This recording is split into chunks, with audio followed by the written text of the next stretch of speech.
kehancuran agama disebabkan dari pembela yang tidak tahu caranya membela lebih besar daripada kehancuran agama yang dilakukan oleh para pencela.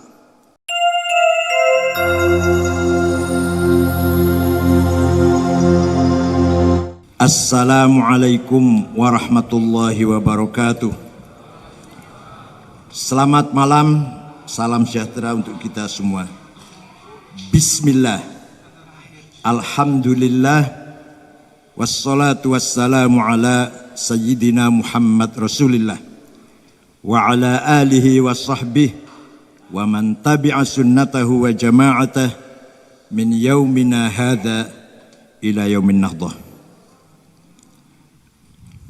Bapak Ibu sekalian yang saya hormati, terutama tamu undangan, tokoh masyarakat dari berbagai kalangan. Ada Wakil Ketua DPR RI Kiai Haji Abdul Aziz Samsuddin dari Partai Golkar, ada Sekjen PDI Perjuangan Ustadz Hasto, ada, nah ini betul-betul kiai nih, Profesor Dr. Kiai Haji Hidayat Nur Wahid, senior saya. Ada Sekjen Partai Kebangkitan Bangsa Gus Hasan, Ikhwatul Safara min ad-Dawal Syaqiqah min Mamlakah Arabiyah Saudiyah min Daulat Yaman, azzakumullah. Gubernur DKI Jakarta Sayyidul Habib Anies Baswedan,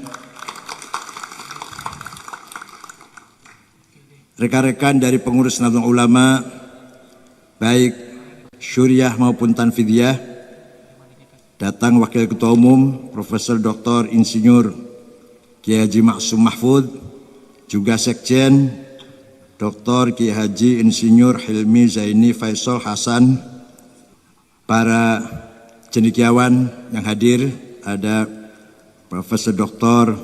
Fakhri Ali, terima kasih. Bapak Ibu sekalian, pada hari ini tanggal 22 Oktober 2019, 74 tahun yang lalu, Hadratus Syekh Kiai Haji Hasyim Asy'ari mengeluarkan fatwa yang dikenal sebagai resolusi jihad. Dalam fatwa tersebut, Hadratus Syekh Kiai Haji Hasyim Asy'ari menyatakan bahwa fardu ain hukumnya bagi setiap muslim untuk turun melawan penjajah, mempertahankan kemerdekaan. Fardu ain itu artinya semua orang wajib, laki perempuan, kaya miskin, berpendidikan atau tidak berpendidikan, level elit, grassroots, semuanya wajib. Fatwa inilah yang menjadi dasar bagi arek-arek Surabaya dan sekitarnya, Pasuruan, Madura, Sidoarjo, Gresik, Mojokerto, Jombang, untuk melakukan pertempuran melawan Nika. Semula Bung Tomo berencana untuk melakukan penyerbuan kepada Belanda, kepada Nika pada tanggal 9 November. Namun Hadratus Syekh Haji Asy'ari meminta untuk menundanya dengan alasan menunggu kedatangan singa dari Cirebon, yaitu Kiai Haji Abbas Abdul Jamil dari Buntet. Sekali lagi dari Cirebon.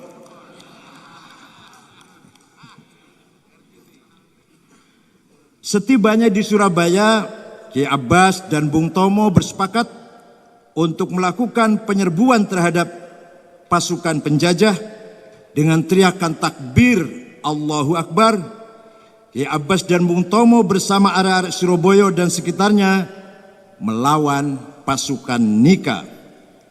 Pekikan takbir Allahu Akbar bukan untuk menyerang sesama anak bangsa, bukan pula untuk menebar kebencian, tetapi untuk membangkitkan semangat perlawanan terhadap penjajah.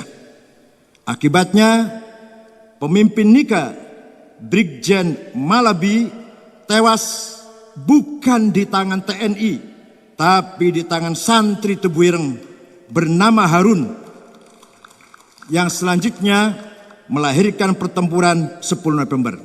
Sayang Harun tidak lari jauh, bahkan mendekat ingin tahu hasil yang dia lakukan. Harun pun mati bersama. Barangkali dia kira petasan, barangkali bukan bom. Maklum santri lah. Malabi, ajudan, asisten, sopir, Harun bersama-sama meninggal dunia. Fakta sejarah ini merupakan bukti kuat dan nyata bahwa santri, para kiai dan Nahdlatul Ulama memiliki komitmen kebangsaan dan komitmen keindonesiaan yang kokoh, dan peristiwa sejarah itulah yang dijadikan momentum ditetapkan 22 Oktober sebagai Hari Santri Nasional oleh Presiden Joko Widodo. Hari Santri ini diperingati untuk membangkitkan semangat perjuangan melawan penjajah, meneguhkan komitmen kebangsaan, dan melunasi janji para pendiri bangsa yang telah diteladankan oleh para santri-santri terdahulu. Seorang bernama Abdul Hamid, orang Jawa bilangnya Dul Kamid, yang dikenal dengan panggilan Pangeran Diponegoro, adalah santri. Ia mondok pertama kali di Kiai Haji Hasan Besari, Tegalsari, Jetis, Ponorogo. Ia juga berguru kepada Kiai Haji Taftazani Kertosono, belajar kitab tafsir Jalalain kepada Kiai Haji Muhammad Ngadiwongso Salaman Magelang. Bahkan beliau khatam Quran dan menulis kitab Fathul Qarib dengan tangan sendiri. Bahkan jika kita pergi ke Magelang dan melihat kamar Pangeran Diponegoro di Ekskarsidenan Kedu, kita dapat menemukan 3 peninggalan Pangeran Diponegoro: Al-Quran, tasbih, dan kitab Fathul Qarib tulisan tangan beliau sendiri. Santri juga membangun fondasi kebangsaan dan pendidikan Indonesia melalui tokoh yang bernama Suwardi Suryaningrat, yang dikenal dengan panggilan Ki Hajar Dewantara. Ki Hajar sempat mondok dan belajar Al-Quran khatam kepada Kiai Zainuddin, Sulaiman Zainuddin, Kalasan, Prambanan. Ini daerahnya Pak Nur Wahid Hidayat ini, Prambanan. Pengalaman baik di pesantren inilah yang menjadi inspirasi Ki Hajar Dewantara untuk merumuskan pokok-pokok pikiran tentang pendidikan, bahwa tujuan pendidikan bukan semata-mata menciptakan orang-orang yang pintar, melainkan juga harus memiliki budi pekerti yang baik dan luhur. Menurut Ki Hajar Dewantara, sekolah itu harus pula menjadi rumahnya guru. Itulah tempat tinggal yang pasti. Rumah itu diperuntuki nama guru, atau lebih baik dikatakan orang menyebut pondoknya itu namanya. Dari dekat dan dari jauh datanglah murid kepadanya, bukan dia yang pergi ke murid. Kita berkata, ia bukan sumur lumaku tinimbo, sumur berjalan tempat umum mengambil air. Seluruh suasana paguron itu diliputi semangat pribadinya. Ini apa kata Ki Hajar Dewantara. Bahkan lagu syukur, semua barangkali sudah hafal semua. Yang belum hafal nanti malam dihafalin. Yang sering kita nyanyikan itu ciptaan santri keturunan Rasulullah SAW, berasal dari Semarang, yang bernama Habib Husain Mutahhar. Ini Habib nasionalis. Tidak hanya menciptakan lagu, bahkan Habib Husain juga merupakan bapak paskibraka. Dialah yang memiliki ide bahwa pengibaran bendera merah putih dilakukan oleh para pemuda yang berasal dari berbagai daerah. Sekali lagi, ini Habib nasionalis. Soalnya ada Habib yang kurang nasionalis. Keempat tokoh di atas, Kiai Haji Abbas bin Abdul Jamil, Puntet, Pangeran Diponegoro, Ki Hajar Dewantara, Habib Hussein Mutahar, hanyalah salah satu contoh betapa perjuangan dan kontribusi para santri kepada bangsa dan negara sangatlah besar. Bahkan sejumlah santri tewas di medan tempur demi mencapai dan mempertahankan kemerdekaan Indonesia. Kiai Haji Zainal Mustafa dari Tasikmalaya bukan hanya lantang menyuarakan semangat perlawanan terhadap penjajah melalui mimbar-mimbar pidato, tetapi juga turun ke jalan memimpin pertempuran melawan Jepang, dan beliau dipancung kepalanya di Ancol. Kiai Ilyas dari Lumajang, yang dikenal dengan Kapten Ilyas, memimpin ratusan santri dan masyarakat untuk melakukan penyerbuan terhadap benteng-benteng Belanda. Ia tewas pada tanggal 2 April 1949 melalui pengarahan serdadu Belanda yang sangat besar. Begitu juga dengan Mayor TNI Hamid Rusdi dari Malang, yang selain aktif di militer juga menjadi pengurus organisasi pemuda yang bernama Pandu Ansor, yang sekarang menjadi GP Ansor. Ia dengan gigih melakukan perlawanan terhadap Belanda, penumpasan pemberontakan PKI. Ia pun tewas di usia 38 tahun karena ditembak oleh Belanda di pinggir sungai Wonokoyo, Kedung Kandang, Malang, yang kemudian makamnya dipindahkan ke Taman Makam Pahlawan Suropati, Malang. Bapak Ibu sekalian, dan pada hari ini tanggal 22 Oktober 2019 saya ingin mengajak para hadirin dan seluruh bangsa Indonesia untuk berefleksi, memikirkan dan berimajinasi tentang Islam dan Muslim serta keindonesiaan di masa-masa yang akan datang, terutama pada saat Indonesia berumur 100 tahun, yakni 2045. Ini penting dilakukan atas dasar beberapa hal. Pertama, pada akhir-akhir ini penggunaan sentimen agama dalam ruang politik semakin menguat, dimulai dari peristiwa Pilkada DKI melahirkan gerakan politik 212 sampai pada pemilihan presiden kemarin, politik identitas yang memanfaatkan kedangkalan pemahaman beragama tampaknya akan terus digunakan oleh kekuatan-kekuatan politik untuk meraih kekuasaan. Kedua, eksklusivitas, intoleransi, dan radikalisme beragama khususnya di kalangan umat Islam semakin hari semakin menguat. Sejumlah laporan penelitian telah menunjukkan peningkatan intoleransi dan radikalisme beragama. Laporan Survey Wahid Foundation misalnya menyebutkan bahwa pada tahun 2017 mayoritas muslim dan muslimah 57,1% bersikap intoleran kepada kelompok yang tidak disukai. Presentasi tersebut meningkat jika dibandingkan dengan survei tahun 2016 sebesar 51%. Bahkan sejumlah aparat sipil negara, TNI, Polri, BUMN mulai banyak yang terpapar paham radikal. Dan ini bukan omong kosong. Yang mengatakan ini antara lain Bapak Menteri Pertahanan Jenderal Ryamizar Yakudu. Aktivitas intoleransi dan radikalisme beragama ini bukan saja merusak agama Islam, tetapi juga merusak kehidupan berbangsa dan bernegara. Kenapa disebut merusak agama? Karena pada prinsipnya Islam menghargai kebinekaan.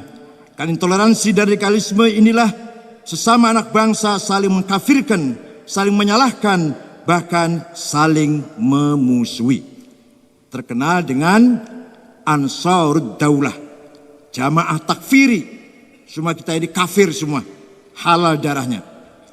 Ketiga, kelompok yang ingin mengganti Pancasila sebagai dasar negara juga mengalami peningkatan. Mereka berpandangan bahwa Pancasila itu bertentangan dengan Islam. Padahal melalui Muktamar Nahdlatul Ulama di Situ Bondo, para kiai telah memutuskan bahwa Pancasila tidak bertentangan dengan Islam. Bahkan sila-sila yang ada dalam Pancasila merefleksikan nilai-nilai Islam. Karena itulah Nahdlatul Ulama menjadi organisasi pertama yang menerima Pancasila sebagai asas tunggal organisasinya. Keempat, dengan melakukan refleksi dan imajinasi tentang Islam, Muslim, dan Indonesia menuju usia 100 tahun, berarti kita sedang menjalankan amanah untuk menjaga Islam, mempertahankan NKRI, dan kedaulatan bangsa Indonesia.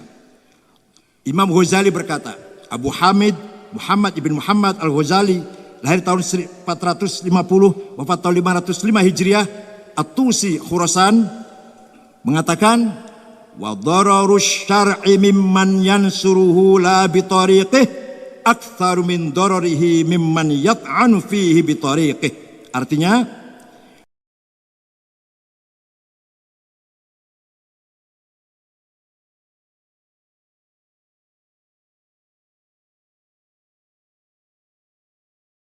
jadi Islam akan hancur, akan rusak dari dalam dengan mengatasnamakan pembelaan terhadap Islam. Karena pembelaan yang tidak dibenarkan oleh agama Islam itu sendiri. Bapak Ibu sekalian, karena 4 hal tersebut, pada kesempatan ini saya ingin menyampaikan 4 sub pokok pikiran. Keempat pokok pikiran ini saya kira akan menjadi fondasi kuat untuk menyongsong 100 tahun Indonesia. Ini penting karena pada tahun 2045 sejumlah lembaga telah memprediksi masa emas Indonesia. Pada tahun 2045 Indonesia diprediksi akan menjadi negara maju dengan kekuatan ekonomi dunia kelima dengan dominasi kalangan usaha produktif. Namun cita-cita Indonesia maju, Indonesia emas pada tahun 2045 ini ditentukan oleh bagaimana kita mempersiapkan di hari ini, terutama bagaimana pandangan dan sikap keagamaan kita. Apakah menjadi penopang kemajuan Indonesia ataukah justru keagamaan kita bersifat destruktif? Karena itu, keempat pokok pikiran ini harus menjadi perhatian seluruh komponen bangsa, baik dari kalangan pemerintah, para pengusaha, media, tokoh-tokoh agama, serta masyarakat secara umum.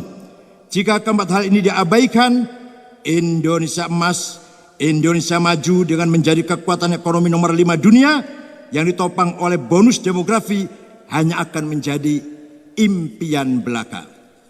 Pertama, Islam dan kebudayaan. Bagaimana Islam memandang kebudayaan, serta bagaimana menjadikan Islam sebagai sarana atau alat untuk transformasi kebudayaan sebagaimana dilakukan oleh Rasulullah SAW. Kedua, Islam dan kemajmukan dengan kajian terhadap Islam yang mendalam, baik yang bersumber dari Al-Quran, hadis, dan sunnah Nabi maupun pendapat para ulama, kita dapat menemukan betapa Islam sangat menghargai kemajmukan. Ketiga, Islam dan negara. Bagaimana pandangan Islam terhadap negara. Keempat, bagaimana menjadikan Islam Indonesia yang toleran, damai, saling menghargai. Ini menjadi kiblat atau rujukan bagi umat Islam di dunia. Bukan kiblat sholat, bukan.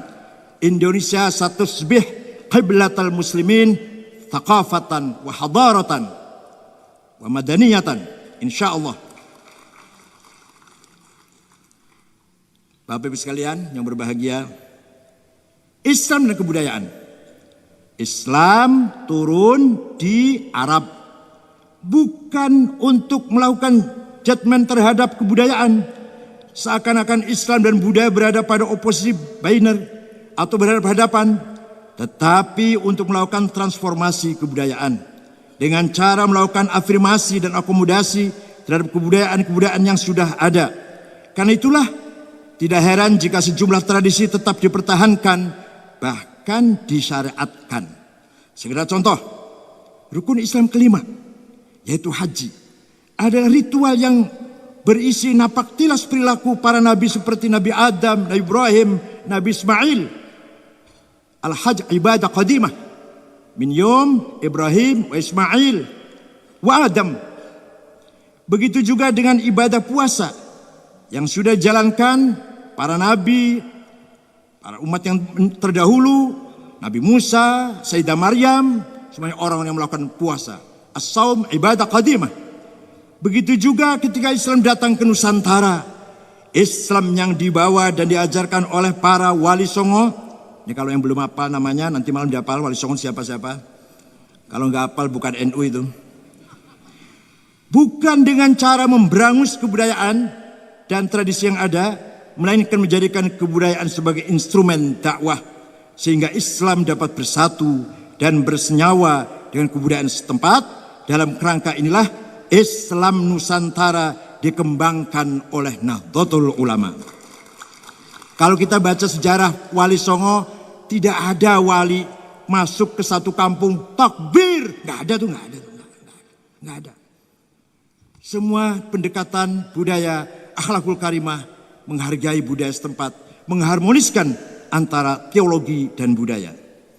Kebudayaan dan tradisi yang berkembang di masyarakat tidak serta-merta ditolak, tetapi justru menjadi infrastruktur budaya, infrastruktur agama. Misalnya menara yang banyak kita jumpai di masjid-masjid pada mulanya bukan arsitektur Islam, melainkan berasal dari agama Zoroaster. Apa yang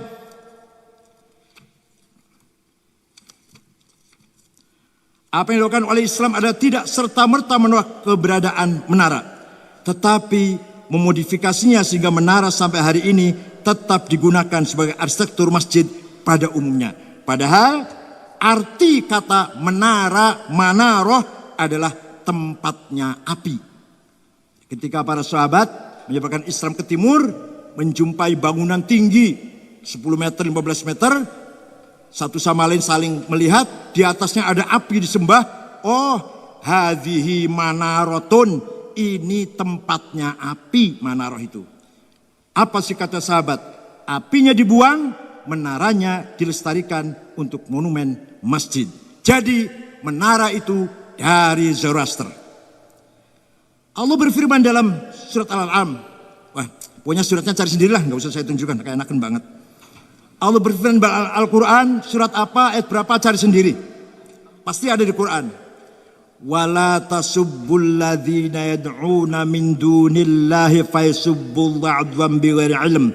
Kadzalika zayyana likulli ummatin amalahum. Janganlah kamu mencaci maki orang-orang yang tidak menyembah Allah. Tuhan yang mereka sembah jangan kamu caci maki. Nanti mereka mencaci maki Allah. Demikianlah saya jadikan bagi setiap umat memiliki budayanya yang mereka banggakan. Oleh karena itu ayat Quran ini mengakui budaya yang sangat beragam yang harus kita hormati. Tidak boleh kita meremehkan, mencaci maki budaya bangsa lain, kelompok lain, agama lain. Hadirin yang saya hormati. Hari ini kita menghadapi sebagian kelompok yang suka mempertentangkan apakah tradisi tertentu sesuai dengan Islam atau tidak. Akibatnya kelompok ini suka menghakimi sebuah tradisi dengan vonis sesat, syirik, bid'ah, bahkan kafir. Sekedar contoh, tradisi masyarakat yang membaca ayat-ayat Al-Quran, membaca sholawat, tahmid, tahlil, tasbih, istighfar, yang oleh masyarakat Indonesia disebut tahlilan, ini penting, sering dianggap sesat dan bid'ah.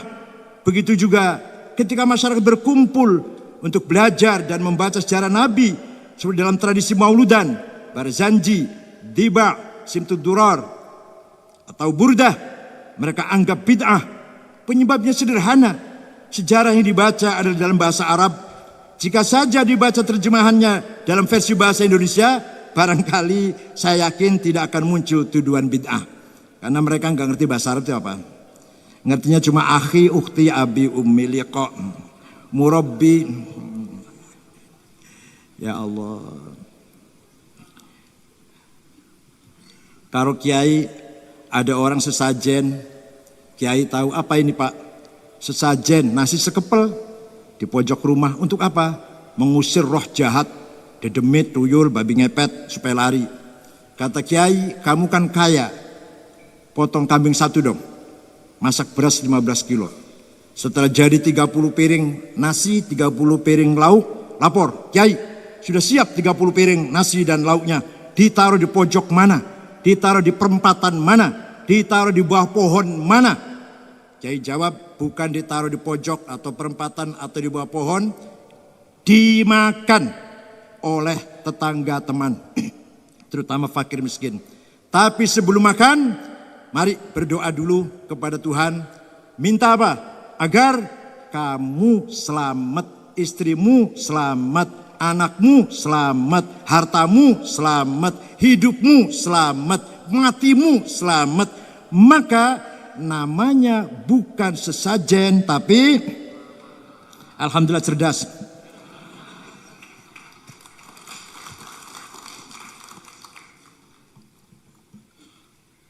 Bedug. Bedug itu alat musik, goyang kerawang. Supaya seru ada bedugnya itu. Oleh Kiai, bedugnya diambil, goyang kerawangnya dipisahkan, dijauhin. Malah bedug itu dipindah ke masjid untuk memanggil orang sholat berjamaah di masjid. Luar biasa Kiai-Kiai itu, luar biasa. Pengkafiran dan tuduhan sesat terhadap tradisi-tradisi tersebut akan menjadi hambatan signifikan bagi kemajuan kebudayaan di Indonesia. Karena itulah saya mengajak para hadirin semuanya dan seluruh bangsa Indonesia untuk bersama-sama mengembangkan kebudayaan di Indonesia yang kita cintai ini. Wa innamal umamul akhlaqu ma baqiyat fa inhumu dhahabat akhlaquhum dhahabu. Syair dari seorang penyair Mesir, Ahmad Shauqi, yang artinya martabat sebuah bangsa tergantung budayanya. Ketika budayanya hancur, maka bangsa akan hancur. Martabat sebuah bangsa bukan senjata, bukan ekonominya. Yang pokok pertama martabat bangsa adalah budayanya. Hadirin saya hormati, Islam dan kebinekaan. Manusia terlahir dari satu bapak, satu ibu, kemudian turun menurun menjadi banyak suku bangsa berbeda dalam warna kulit, bahasa, adat istiadat dan agama. Di negara tercinta ini saja kita memiliki ratusan suku, beragam agama dan kepercayaan yang resmi, Islam, Katolik, Kristen, Hindu, Buddha, Konghucu. Yang gak resmi, Sabto Dharma, Dharma Gandul, Gotoloco, Sambelun, Subut, Parpalin, Kapitayan, Kaharingan, Sudawiwitan, Karuhunan, masih banyak lagi. Kira-kira 20 ada. Dan ratusan bahasa, bahkan tidak ada negara yang lebih beragam daripada Indonesia. Rukun dalam kebinekaan ini harus terus kita jaga sebagai wujud dari implementasi ajaran agama, juga sebagai komitmen anak bangsa untuk melanjutkan perjuangan para pendiri bangsa ini. Pada prinsipnya, tidak ada agama yang menghendaki perpecahan, mengajarkan permusuhan, mengajak saling bertikai. Karena itulah Islam memandang bahwa kebinekaan ini merupakan tanda-tanda kebesaran Allah. Sekalipun Allah mampu, Allah tidak menjadikan segenap manusia secara seragam, melainkan beragam. Ini jelas sekali difirmankan oleh Allah, walau syaa rabbuka la amana man fil ardi kulluhum jami'a afa anta tukrihun nasa hatta yakunu mu'minin. Seandainya Allah menghendaki, niscaya semua manusia di atas bumi Islam semua. Tapi Allah tidak menghendaki. Apakah kamu Muhammad akan menggunakan kekerasan agar mereka Islam semua? Tidak boleh Muhammad. Tujuan dijadikan manusia berbineka ini bukan untuk saling menegasikan, saling berperang, melainkan untuk saling mengenal, saling kolaborasi, ta'aruf, saling kerjasama, ta'awun, untuk menjalankan amanah dan mandat Allah kepada manusia sebagai penguasa yang bertanggung jawab di muka bumi ini. Karena itulah melalui forum ini saya ingin menegaskan bahwa Islam memberikan jaminan akan tumbuh kembangnya kebinekaan. Maka dari itu saya ingin mengajak seluruh pemuka agama untuk saling bergandengan tangan, bekerja sama untuk menciptakan Indonesia dan dunia yang damai, tentram dan aman.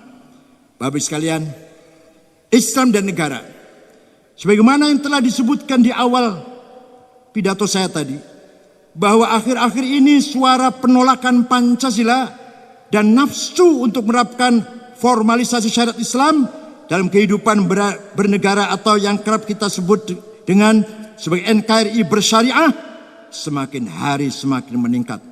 Kelompok ini membangun argumen teologis dari jumlah ayat dan hadis. Salah satu ayat yang mereka selalu ungkapkan, wa man lam yahkum bima anzalallahu faulaika humul kafirun. Barang siapa tidak menjalankan hukum Allah kafir. Kalau kafir halal darahnya, boleh dibunuh. Itu juga alasan Abdurrahman bin Muljam At-Tamimi ketika membunuh Amir Mukminin Sayyidina Ali bin Abi Thalib.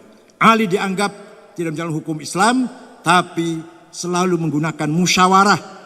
Kalau memutuskan masalah dengan musyawarah, maka berarti Ali menjadikan hasil manusia jadikan hukum. Undang-undang. Itu tidak boleh. Bukan hukum Islam. Kafir Ali ini. Aisyah kafir. Muawiyah kafir. Tolhah kafir. Zubair kafir. Amr bin As kafir. Pokoknya obra kafir lah. Tidak hanya Al-Quran. Kelompok ini juga mendasarkan argumentasinya kepada hadis yang bunyinya, man khala ayadan min ta'atin laqiyallahu yaumal qiyamah wala hujjatalah wa man mata wa laysa fi unuqihi bai'ah mata maitatan jahiliyah. Barang siapa mati tidak pernah bai'at kepada amir, maka mati jahiliyah. Dari Quran dan hadis Nabi di atas dipahami sebagai kewajiban untuk menegakkan khilafah Islamiyah sebagai syarat untuk menerapkan syariat Islam. Saya tidak mengerti apakah kelompok ini lupa atau sengaja mengabaikan sejumlah fakta sejarah dan dalil-dalil lain, tidak rujukan yang sahih perihal bagaimana model kepemimpinan Islam, seperti apa teknis pemilihannya dan bagaimana perannya setelah Nabi Muhammad wafat. Mekanisme pemilihan pemimpin mulai dari Sayyidina Abu Bakar, Sayyidina Umar, Sayyidina Uthman, Sayyidina Ali, semua tidak sama proses pemilihannya. Islam hanya memberikan prinsip-prinsip dasar bagaimana kepemimpinan dilakukan, harus melindungi segenap warganya, mengangkat harkat dan martabat bangsanya, menjamin pemenuhan hak-haknya. Karena itulah Piagam Madinah memberikan perlindungan kepada kelompok agama dan etnis yang berbeda. Bismillahirrahmanirrahim. Hadza kitabu Muhammad. Al-muslimuna min Quraisy wal muslimuna min Yathrib wal Yahud wa man tabi'ahum wa lahiqa bihim wa jahada ma'hum innahum ummatun wahidatun min dunin nas. Muslim pendatang, muslim pribumi, ya, dua suku Aus dan Khazraj, dan Yahudi non muslim, asalkan sama satu tujuan, cita-cita, visi misi, maka sebenarnya semua adalah satu umat. Artinya Nabi Muhammad SAW 15 abad yang lalu telah berhasil membangun sebuah negara yang berdasarkan konstitusi kebersamaan, keadilan, dan hak asasi manusia. Tidak berdasarkan konstitusi agama, tidak berdasarkan konstitusi suku. Maka negaranya dinamakan Madinah, bukan negara Islam, bukan negara Arab. Karena itulah setelah mengkaji sejumlah dalil baik dari Quran maupun hadis maupun pandangan para ulama, para kiai di Nusantara ini, tidak mempermasalahkan bentuk negara kesatuan Republik Indonesia ini. Pancasila ini dijadikan dasar negara sama sekali tidak bertentangan dengan dasar-dasar Islam. Sila pertama yang berbunyi ketuhanan yang Maha Esa berkaitan dengan prinsip tauhid yang terdapat di jumlah ayat-ayat Al-Quran. Cari sendiri ayat Qurannya. Sila kedua, kemanusiaan yang adil dan beradab. Jelas sekali bahwa Islam turun untuk mengangkat derajat manusia. Salah satu ayat yang terkait dengan kemanusiaan ini adalah surat An-Nahl ayat nomor 90. Begitu juga dengan sila ketiga, persatuan Indonesia. Islam sangat melarang keras adanya perpecahan. Bahkan Islam membolehkan memerangi kelompok separatis. Wal murjifuna fil madinati lanugriyannaka bihim thumma la yujawirunaka fiha illa qalila. Muhammad, orang-orang yang bikin ribut, bikin gaduh di kota Madinah, usir Muhammad. Wal murjifuna fil madinah lanugriyannaka minhum tsumma yujawiruna fiha illa qalila. Jangan kamu biarkan hidup bersama kamu di Madinah. Begitu juga dengan sila keempat, Islam sangat menjunjung tinggi prinsip musyawarah untuk memutuskan beragam persoalan. Sebagai firman Allah, wa amruhum syura bainahum wa mimma razaqnahum yunfiqun. Dalam hadis diriwayatkan oleh Imam At-Tirmidzi, Rasul bersabda, ma ra'aitu ahadan aktsara masyuratil ashabi min Rasulullah sallallahu alaihi wasallam. Saya tidak pernah melihat seseorang yang paling banyak bermusyawarah dengan para sahabatnya dibanding Rasulullah itu sendiri. Rasulullah orang atau pemimpin yang paling rajin musyawarah dengan para sahabatnya. Sila kelima yang berbunyi keadilan bagi seluruh rakyat Indonesia juga tidak bertentangan dengan Al-Quran dan hadis. NU dalam rentetan sejarah telah menegaskan komitmen hubungan Islam dan negara atau antara Islam dan demokrasi. Sebagai contoh, NU turut serta dalam menghapus 7 kata piagam Jakarta. Ini ada ceritanya ini. Rapat BPUPKI tanggal 15 Agustus 45, setelah ada 7 kata piagam Jakarta, saudara-saudara sebangsa tanah air yang dari Indonesia Timur menolak, keberatan. Kalau dipaksakan saya keluar dari NKRI. Maka Kiai Wahid Hashim pulang ke Tebuireng karena belum ada WA. Menghadap ayahandanya Kiai Hashim Asy'ari, menceritakan keadaan sidang BPUPKI. Kiai Hashim Asy'ari menjawab, saya nanti malam istikharah dulu, sholat dulu, minta petunjuk pada Allah. Besoknya Kiai Hashim menjawab, Wahid, saya setuju 7 kata itu dihilangkan. Kenapa? Karena yang penting Indonesia bersatu dulu, kuat dulu, bicara Islam, nanti kita dakwahkan, kita sebarkan, kita perjuangkan Islam itu di atas tanah air yang kuat, di atas tanah air yang kokoh. Kalau belum sudah bicara syariat seperti Afghanistan. Ketika menghadapi Soviet bersatu. Begitu Soviet pergi, mereka pecah karena ada kelompok yang ingin segera negara Islam, ada yang tidak. Negaranya belum kuat, perang saudara sudah terjadi 40 tahun. 100% Muslim, 95% Sunni, 5% Syiah. Pokoknya terus perang, tak sampai kapan. NU dalam rentetan sejarah menegaskan komitmen hubungan Islam dan negara atau antara Islam dan demokrasi. Sebagai contoh, NU turut serta dalam menghapus 7 kata dalam piagam Jakarta dan menerima asas tunggal Pancasila. Hubungan Islam dan negara adalah kompatibel, bukan alternatif. Hubungan Islam dan negara dalam hal ini demokrasi adalah saling menguatkan untuk kemaslahatan bersama, masalih mursalah. Islam bukan merupakan sistem spesifik yang menolak segala sistem yang lain. Ke depan dalam percaturan di tingkat nasional, regional, dan internasional, kita harus menegaskan posisi seperti demikian itu. Islam dijalankan di Indonesia merupakan representasi visi rahmatan lil alamin. Kita menjadi representasi dari komitmen dan sikap beragama yang menekankan moderasi, toleransi, dan perdamaian. Peradaban yang dibangun agama Islam di dunia ke depan akan merujuk kepada praktik beragama yang kita laksanakan di Indonesia, yakni praktik beragama yang sangat menghargai keberagaman dan kebudayaan. Ini yang sering kita sebut sebagai Islam Nusantara, bukan madhab, bukan aliran baru, tapi tipologi masyarakat Nusantara. Islam Nusantara bukan aliran, bukan sekte atau madhab baru yang dikembangkan di Indonesia. Islam Nusantara adalah Islam yang diamalkan, didakwahkan, dan dikembangkan sesuai karakteristik masyarakat dan budaya di Nusantara. Sepanjang tidak bertentangan dengan syariat Islam, kita dapat mencontohkan bagaimana Islam bisa masuk dalam budaya Indonesia, seperti dalam penggunaan bedug untuk penanda waktu salat. Bedug semula merupakan alat musik, kemudian diterima oleh para alim ulama, kegunaannya diganti untuk memulai waktu salat. Islam Nusantara juga menyatu dengan nasionalisme. Nasionalisme harus diberi semangat Islam. Ini yang diajarkan oleh Hadrat Syekh Haji Hashim Asy'ari, hubbul waton minal iman. Artinya nasionalisme adalah bagian dari iman. Ki Hasyim Asy'ari, ulama nasionalis, nasionalis ulama. Presiden Jokowi, nasionalis santri, Ki Ma'ruf Amin, santri nasionalis. Oleh karena itu, kita bersama-sama harus mendorong praktik Islam Indonesia agar menjadi rujukan keberagamaan di dunia. Bukan hanya kepada negara-negara muslim dunia, namun juga kepada negara-negara non-muslim yang menerapkan sistem demokrasi. Saat ini kita dapat berbangga menjadi negara demokrasi terbesar di dunia.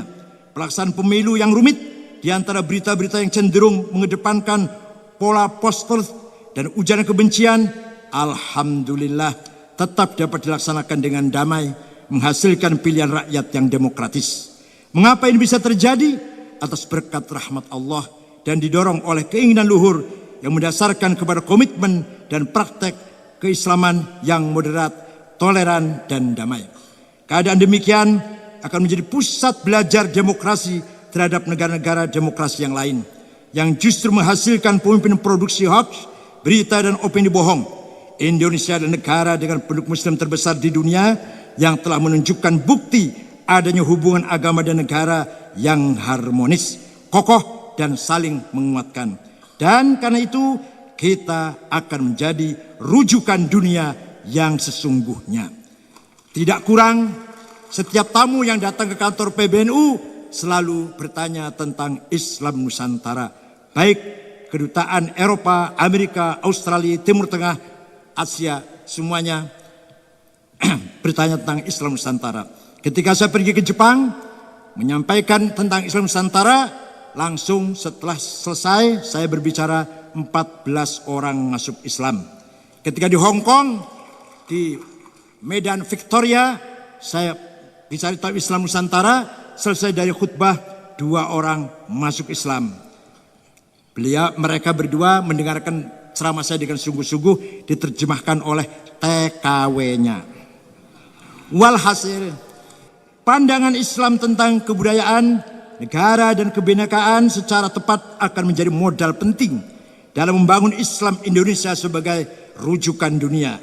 Dan saya yakin, seyakin-yakinnya, santri-santri yang dilahirkan dan ditempa di pesantren memiliki pemahaman tentang Islam, kebudayaan, negara, kebinekaan yang tepat, hingga di pundak santrilah masa depan Indonesia ini berada. Santri akan menerima tanggung jawab di masa yang akan datang. Contoh, ini contoh saja, bukti aja. Setiap ada demonstrasi, apalagi sampai chaos, sampai bakar-bakar, yakin di belakangnya bukan santri. Silakan kalau Anda buktikan di belakangnya ada kiai atau santri, lapor ke saya. Setiap ada demonstrasi ribut-ribut, di belakangnya aktor intelektualnya bukan kiai, bukan santri. Pasti itu sudah, saya jamin. Karena kita nggak punya uang. Daripada untuk jamu lebih baik untuk makan. Nilai-nilai yang selama ini dimiliki oleh santri seperti integritas, kejujuran, amanah, akhlakul karimah akan menjadi modal penting dalam menyongsong Indonesia emas pada tahun 2045.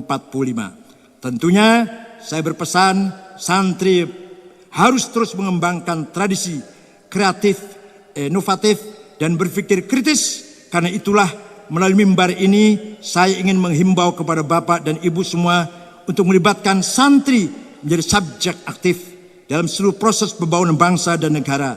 Santri mewarisi legasi yang ditinggalkan oleh para ulama di abad keemasan Islam. Karena itu kebangkitan Indonesia dan Islam akan sangat ditentukan oleh kiprah dan peranan kaum santri. Menuju tahun 2045, kita juga menghadapi tantangan revolusi industri 4.0. Di era ini kita bisa mendapatkan manfaat yang besar, tetapi juga berpeluang mendapat efek negatif. Menjadikan manusia terperangkap sebagai objek kemajuan teknologi dan informasi. Kemajuan teknologi dan informasi dapat mengurangi hubungan dan kedekatan hablum minan nas. Oleh karena itu, kita harus menyuarakan Central Humanity 5.0, yaitu manusia harus hadir mengendalikan teknologi, bukan manusia sebaliknya menjadi budak teknologi. Santri memiliki modal yang besar untuk mendorong manusia tetap sebagai pusat sentral atas kemajuan teknologi dan informasi. Santri memiliki mekanisme agar hubungan antar manusia tetap kuat dan kokoh. Di antaranya tahlilan, yasinan, dan mauludan. Di dalam tradisi keberagaman tersebut, teknologi dan informasi merupakan instrumen, bukan tujuan.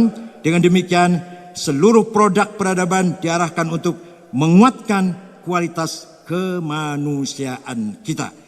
Tahlilan, maulidan, barzanji itu merupakan media rekonsiliasi level grassroots dengan kos yang sangat murah.